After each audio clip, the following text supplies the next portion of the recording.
știu acest adevăr.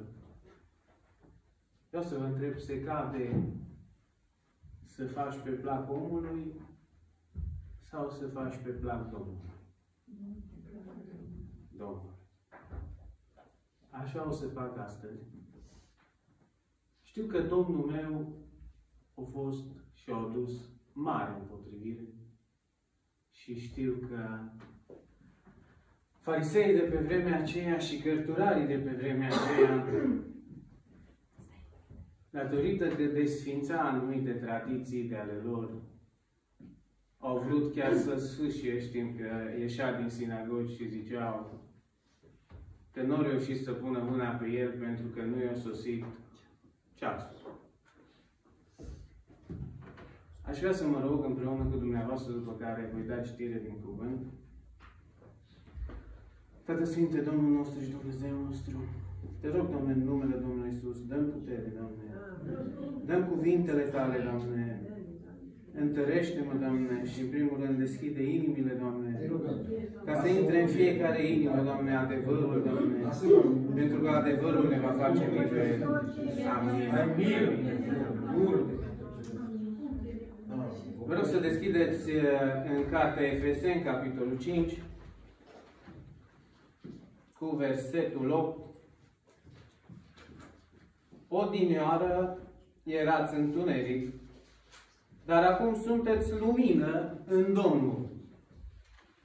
Umblați deci ca niște copii ai luminii, căci rodul luminii stă în orice bunătate, în neprihănire și în adevăr.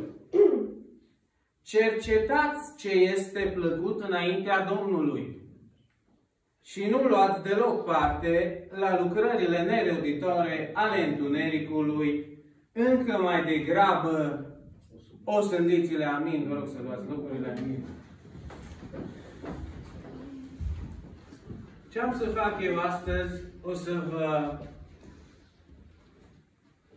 descoper una dintre lucrările întunericului și o să vi le osândesc. Să vă citesc și din cartea Apocalipsa, capitolul 22, cu versetul 14. Ferice de cei ce spală hainele, ca să aibă drept la pomul vieții și să intre pe porți în cetate. Afară sunt câinii, vrăjitorii, curvarii, ucigașii, închinătorii la idoli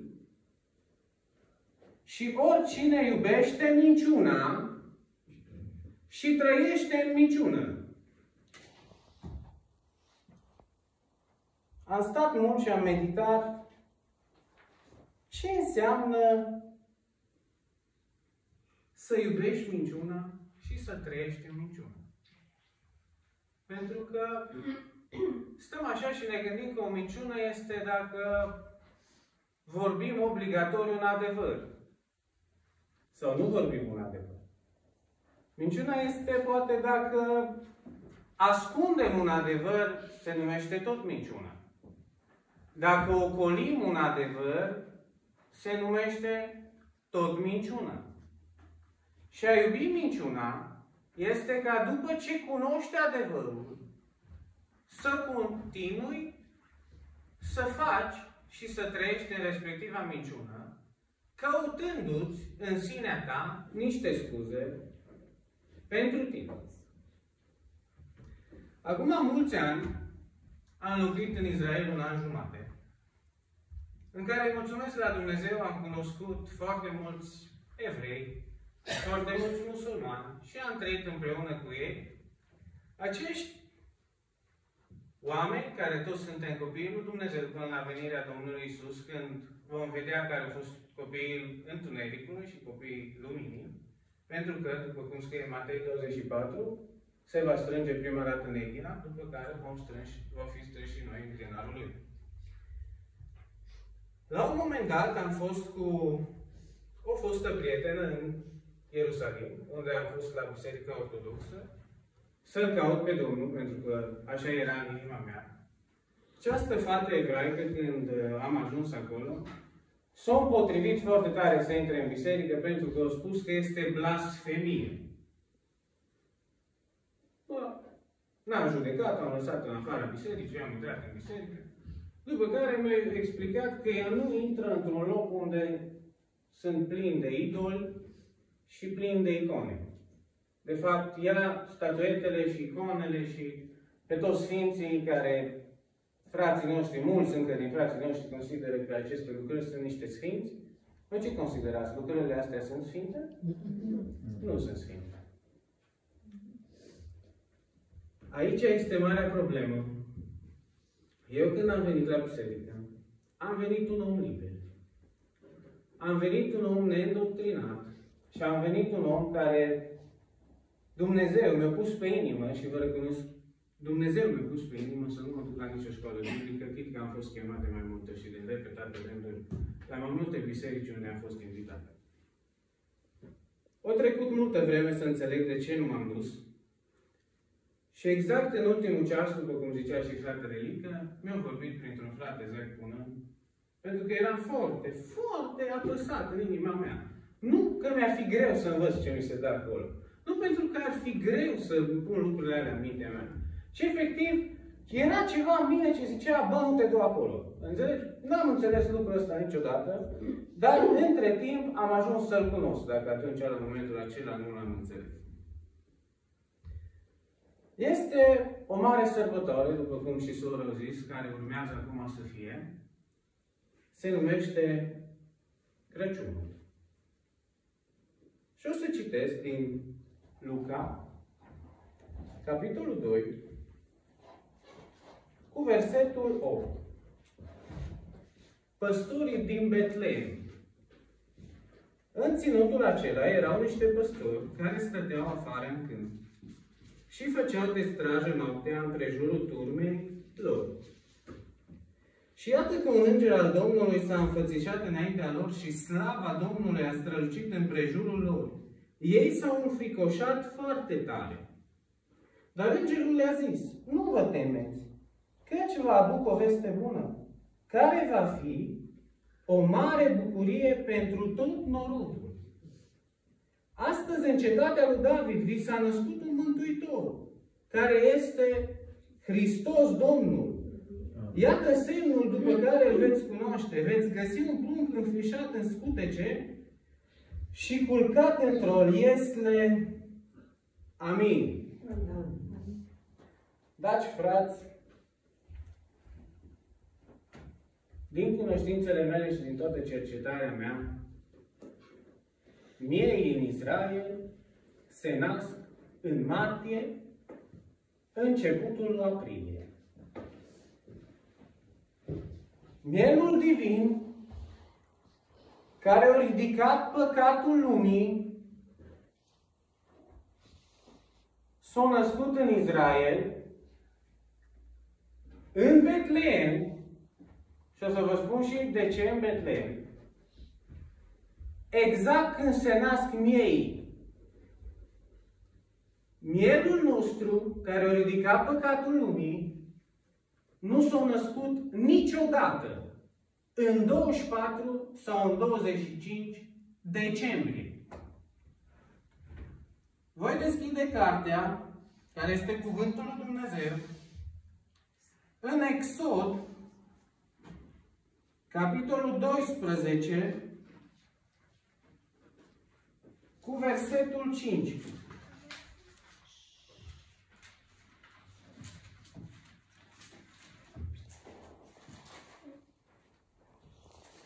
Unde zice despre acești miei care trebuiau aduși ca jertfă de Pesac, ca ei să fie un miel fără cusur, de parte bărbătească, de 1 an.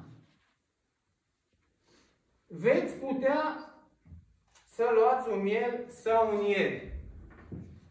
Deci, repet, acești miei trebuia să aibă 1 an. Din acest motiv s-a pus sărbătoarea Pesacului exact la 1 an după ce acești miei se nășteau. Pentru că mielul, dacă se naște în martie sau început de aprilie, pe data de 8 aprilie, când este Pesahul evreiesc și se aducea ca jertfă mielul, miei aceștia ce se nășteau aveau exact un an. Acești păstori care păzeau turmele noaptea pe câmp, n-ar fi fost niciodată noaptea pe câmp dacă turmele nu nășteau. Orice păstor păzește turma într-un țar, în ferma lui. Singura dată în an când păstorul este pe câmp este când turma naște. Pentru că este prea mic țarcul ca acești miei să se nască. Acesta este motivul pentru care păstorii erau noaptea pe câmp. Ba mai este încă un motiv. Acești păstori trebuie să aibă grijă ca miei aduși ca jertfă într-un an să nu aibă cusur, să nu se rănească. Din acest motiv, ei stăteau de pază noaptea. Ca în caz că se naște un miel fără cusur, să-l păzească, să rămână intact până anul viitor, când era adus ca jertfă. Voi citi din Geneza 35 și o să vă dau ceva foarte interesant, care Domnul este atât de mare și taina Lui este descoperită tuturor care sunt sinceri. Pentru multă vreme, poate n-ați înțeles de ce vin eu la voi la biserică, dar eu o să vă spun acum. Eu vin la biserică la voi pentru că v-am văzut niște oameni sinceri, care din toată inima voastră, când vă rugați, vă pocăiți și vă sfințiți. De aceea vin aici. De când am venit aici, n-am văzut strop de religie. Am văzut doar niște oameni care îl caută pe Dumnezeu din toată inima lor. Și pe mine nu mă interesează câți oameni sunt într-o biserică, ci mă interesează calitatea oamenilor din biserică. În Geneza 35, capitolul 9, versetul 19, spune așa. Rahel a murit și a fost îngropată pe drumul care duce la Efrata sau Betleem. Iacov a ridicat un stâlp pe mormântul ei. Acesta este stâlpul de pe mormântul Rahelei, care este și astăzi.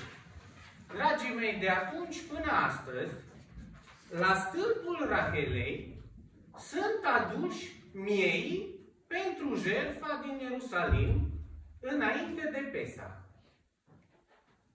Spuneți voi, ce minunat e Dumnezeu când însăși mielul de vin s-a născut în Betleem, lângă acest stâlp al Rahelei, unde erau și restul mieilor, care urmau după un an să fie aduși ca jertfă, să acopere păcatul națiunii Israel. Și atunci se pune problema, dar ce sărbătorim noi? Și de ce sărbătorim noi 24-25 decembrie, așa zisul Crăciun? Și răspunsul ne-l spune nimeni altul decât istoria. Istoria spune că în 321, Constantin cel Mare a unit religiile de pe teritoriul Imperiului Roman, care erau religiile babiloniene, plus niște tradiții din Roma, împreună cu creștinismul, care era cea mai mare sărbătoare a Babilonului. Cea mai mare sărbătoare a Babilonului era Saturnalia, așa se numea.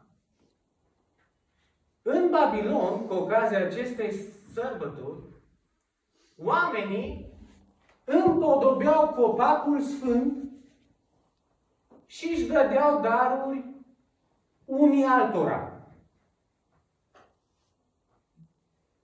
Și pe lângă asta, mai dansau și, cum mai se spune în lumea asta, se simțeau bine. Era sărbătoarea cea mai puternică a anului în Babilon. Sărbătoreau pe nimeni altcineva decât Dumnezeul lor, Mitra, se năștea Fiul Soarelui. Repet, se năștea Fiul Soarelui. În ziua aceea, ca să împăcăm și varza cu capra, ceea ce nu știu dacă Dumnezeu chiar împacă aceste două lucruri, dacă aceste două lucruri motamos ar împăca, nu știu dacă Dumnezeu se împacă cu idolii. Din câte am citit în Apocalipsă, închinătorii la idoli vor fi afară. Toată problema este până nu știi. Până nu știi, nu este o problemă. Acum vă întreb pe voi care vă mărturisesc în Domnul că vă iubesc. Se cădea să știu eu și să nu vă spun două? Era dragoste? Nu era dragoste. Să știți că de mult am avut acest mesaj, dar de o lună nu mai am pace. Și am zis, bă, o să pun mâna, o să-l documentez, ca să nu cumva să se pună vreun semn de întrebare că mi-a venit mie năzuința asta și așa mi se pare mie. Pentru că nu veți găsi un verset în Biblie prin care să găsiți nașterea Domnului în 24 sau în 25 decembrie. Voi deschide și în Psalmul 96 și o să vă citesc ce spune Domnul. Căci toți Dumnezeii popoarelor sunt niște idoli. Știm atitudinea Domnului față de poporul Israel. De câte ori curveau cu idolii popoarelor vecine, veneau uciși. Astăzi, dragi frați și surori, mielul divin stă în fața Tatălui și zice, iartă-i, Doamne, mai lasă-i, Doamne. Asta nu înseamnă că eu nu voi cerceta adevărul, pentru că Dumnezeu mi-a zis să caut adevărul. Dacă noi suntem copiii lui Dumnezeu și susținem că religiile tradiționale sunt duse în rătăcire, noi n-ar trebui să fim duși în rătăcire. Pentru că închinătorii Domnului în adevăr sunt în Duh și în adevăr. Iar adevărul este unul și Iisus este adevărul. Eu personal nu o să tolerez niciodată niciuna. Eu personal cred că de ani de zile lipsesc de la biserică, în special cu ocazia acestei sărbători. Cât a putut sufletul meu, am înștiințat mulți frați. Fiecare dintre ei au făcut ce-au vrut. Pentru că până la sfârșit, eu, exact ca și Pilat, mă spăl pe mâini la sfârșit, îmi scutur capucii, mă întorc, mă duc acasă. În fața lui Dumnezeu, eu sunt curat față de orice suflet din locul acesta, după ce am adus mesajul acesta. Acum câteva săptămâni, v-am citit din Apocalipsa 17, nu știu cât ați reținut, și v-am citit capitolul 17, unde am vorbit despre curva care stă călare pe fiară. Mai știți cine este curva? Cred că știți. Uitați ce mai scrie frumos pe această curvă. Pe frunte purta scris un nume, o taină, Babilonul cel Mare.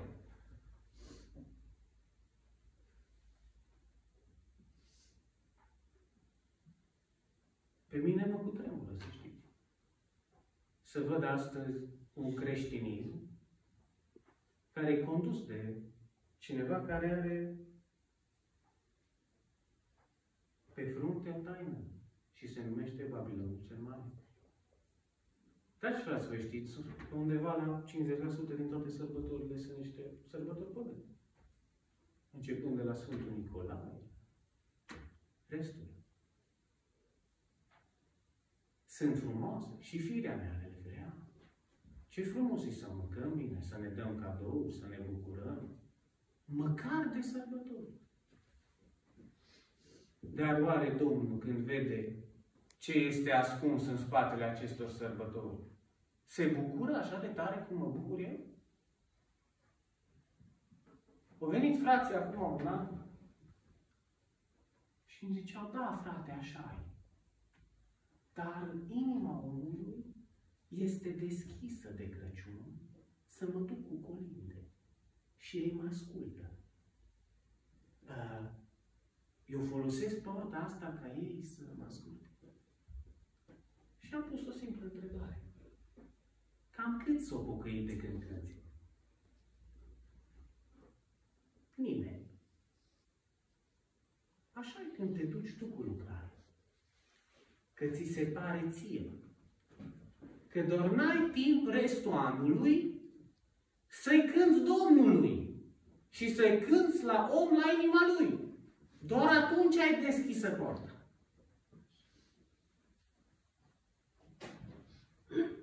E devastator, fraților. Eu vă zic sincer.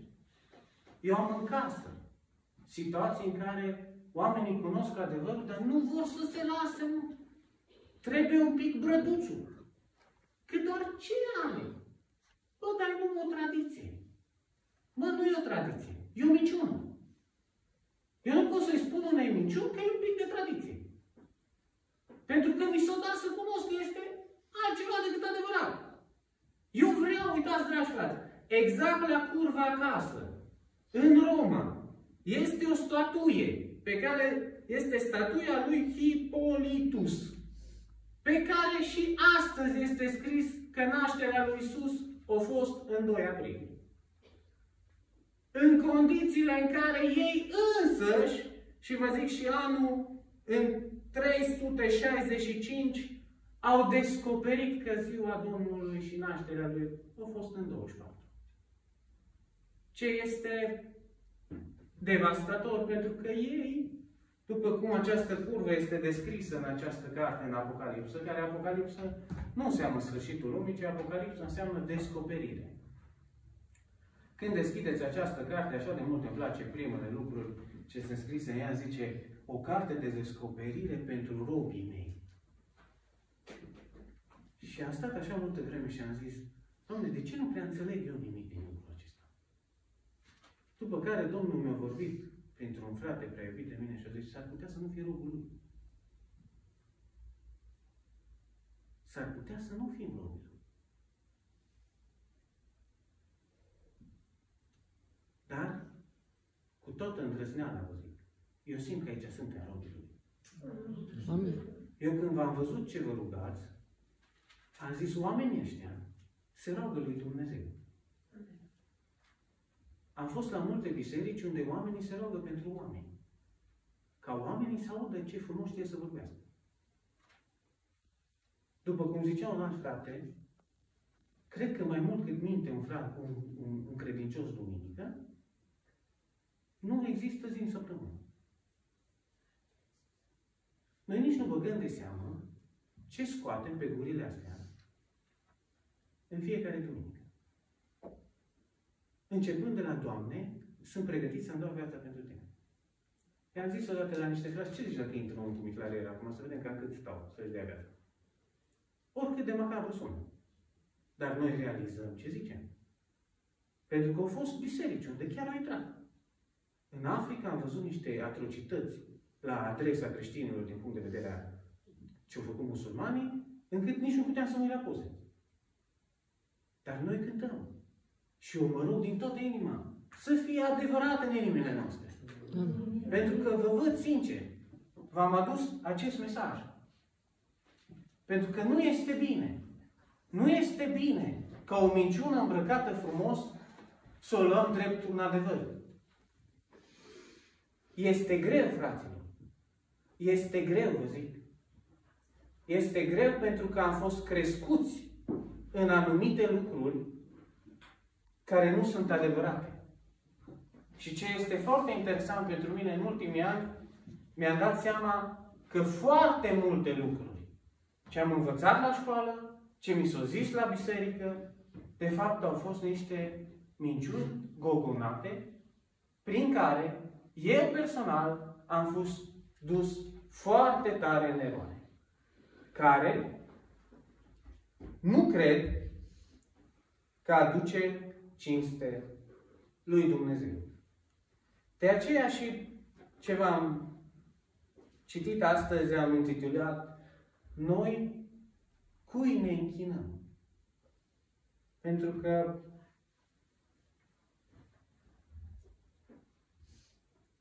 fără Duhul lui Dumnezeu și fără adevăr, nu o să-L vedem pe Dumnezeu. Nici de cum. Cât timp o să vrem să ne hrănim firea aceasta, nu o să-L vedem pe Dumnezeu. Eu, vă zic sincer, de multe ori mă îngrozesc când văd cât de îngustă este calea. Când văd în conjurul meu niște oameni care, Dumnezeu să mă ierte, deci chiar nu vreau să judec pe nimeni. Toată lumea ține așa de mult la religie. Ține așa de mult la câte o doctrină, încât nu sunt nici măcar dispuși să cerceteze dacă lucrurile care țin ei sunt adevărate sau nu sunt adevărate. Exact ca creștinii din Berea, care au cercetat tot ce s-a zis, eu mi-am dat silința în fața lui Dumnezeu fiecare dimineață să cercetez Cuvântul lui Dumnezeu măcar o jumătate de oră. Dacă nu cercetez Cuvântul lui Dumnezeu măcar o jumătate de oră, relația mea cu Dumnezeu moare. Am atâția frați astăzi care ascultă televizoare, merg la seri de prorocie FM, eu așa le zic, prorocie FM. Intră în câte o biserică și începem de la fratele până la ultima soră, ție așa, ție așa, ție așa, ție așa. Lucruri care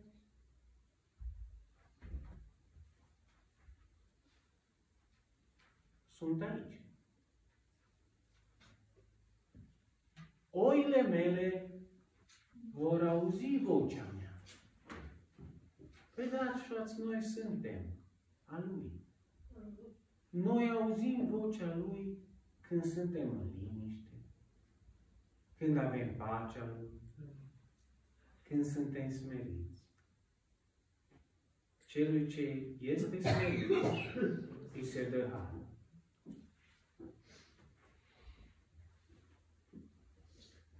Vă mărturisesc sincer, m-am luptat până acum lupta cea bună. N-am ținut la niciuna din obiceiurile mele.